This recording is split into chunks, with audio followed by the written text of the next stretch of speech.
Hey, my name's Evan from CORRY Cycles, and today I'm going to show you how to change a front puncher. Okay, so basically the first thing you want to do when you've got a puncture on your front wheel is try and identify what's caused that puncture. So it's important to try and find any air leaking out and try and pick out that bit of glass or metal that's in the tyre. So the first thing we do before we even remove the tyre from the bike is just have an inspection of the tyre all the way around, looking for cuts or bits of glass, and if you do find them, obviously pick them out. If you find you've got a large cut, so over maybe 5mm, you'll find you'll have to sleeve that tyre, because otherwise when you install the new tyre, it's simply going to poke out that cut. And the way we do that is by using a specific tyre sleeve, or you can even use a $5 note or something like that if you haven't got a tyre sleeve with you. Okay, so once you've identified the bit of glass or metal and you've picked it out of the tyre, we obviously need to remove the wheel from the bike. Step one for that is to actually release the brakes. Okay, what that little lever does is it simply opens those brakes up so that it allows the tyre to fall in and out of the bike easily. The second step is just come down and we actually grab the skewer and we just turn this side down. It still won't fall out because there's actually safety tabs in the frame. So we need to release it a little bit more. So we hold this side and we just back this side off quite a few turns.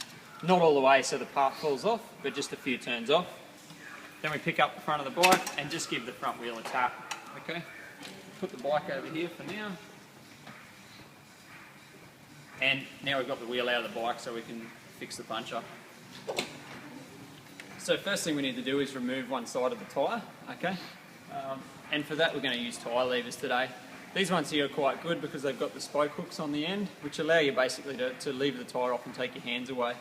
Okay, so starting away from the valve, we just, anywhere on the tyre, lever one side off, and you can actually hook that spoke on there and take your hands away, and you can see that tyre's half levered off now.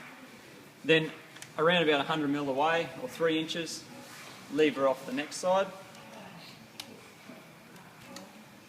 Okay, we just want to lever one side of the tyre, not both.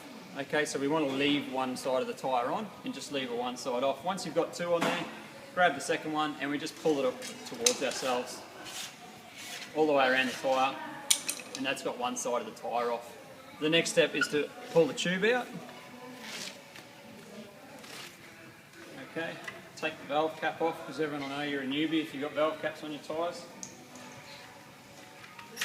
And just take the old tube out. Now don't mix this up with your new tube, which I've done plenty of times, and put the old tube back in. Grab your new tube, okay? The first thing you want to do with the new tube is unravel it and just put a little bit of pressure in the tubes. It makes it a hell of a lot easier to install into your new tyre, because when it's flat like that, it's very easy to pinch it, okay? So again, take your valve caps off. Take the end of that valve off a little bit, loosen it off, and you can even just use your mouth, just inflate a little bit of air in it. You can see that now it's got its shape, okay? Rather than being a flat tube, it's just got a little bit of shape to it. Close that valve off so all the air doesn't escape. Okay, so starting off at the valve, we're now going to reinstall our tube. Okay, so we've got our valve hole here, you can see in the rim. The first thing we do is drop that valve into the valve hole, okay? And then we pull the tyre up and over, okay? Then all we need to do is walk around with our fingers, okay? Installing the tube into the tyre. And it's a good idea to actually push, just come in close, to push the tube up and into the tyre, okay? So don't just push it in, up and in. So it goes in between the rim and the tyre, all the way around. So that tube is now inside the tyre. Now what we need to do is we need to roll that tyre back onto the rim. We're starting off at the valve again, okay, and just with your hands, not the levers yet, we just roll it with our hands like this, back onto the rim, okay? Walking our way around the rim, until you get to that last bit, and you'll find the last bit, just come in close, the last bit is quite tight and it's quite hard to push over, okay? So what we do is basically hold it with one arm, okay, and just roll this side as tight as you can, okay, and then the last bit together. Okay, so that's got it on there now. You might actually find that is too tight and you can use a tyre lever to finish the job, but if you are going to use a tyre lever for that last bit, keep in mind that it does run a higher risk of pinching your tube, so just if you are levering that last bit over, just be very careful, make sure you don't pinch that tube. Once you've got that tyre reinstalled, before you inflate it, it's very important we just have a visual check that we haven't pinched the tube. Okay, and the way we do that is basically by pulling the tyre back. You should only see the red rim tape. If you can see tube in there at all, that means that that's a little bit pinched. Okay, and the way to get that back up inside the tyre is to simply put your hand on top, apply some pressure and roll it back and forth. Okay, and that'll reseat the tube back up inside the tyre. So visually check all the way around.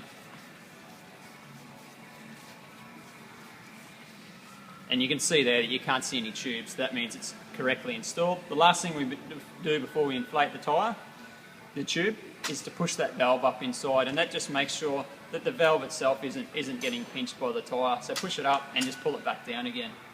The next thing we need to do is inflate the tube, which is pretty straightforward. Try and use the maximum recommended pressure on the tyre. Okay. Once you've got that tyre re-inflated, you haven't pinched the tube because you've checked. It's then ready to go back in your bike and back out on the road. So I'll show you how to put this back into your bike. Again, we've still got those brakes released, so it should fall into the tyre quite easily. Okay. Line that axle back up on the forks. Okay, and you always have your lever side on the left-hand side of the bike. Okay, just come around the front. So now all we need to do is re-tighten this side quite a few turns. And for your right amount of pressure, you can see that that's obviously too loose. For the right amount of pressure, you basically want your skewer to touch it about halfway and then be hard to push for the next half. Okay? So what that does is gives you the right amount of pressure so that it's tight, but not too tight. So you can see that there is touching about that halfway mark, and then it's hard to push for the next half. So that's spot on. Last thing you want to do, tighten your brakes up and get back on the road. Thanks a lot.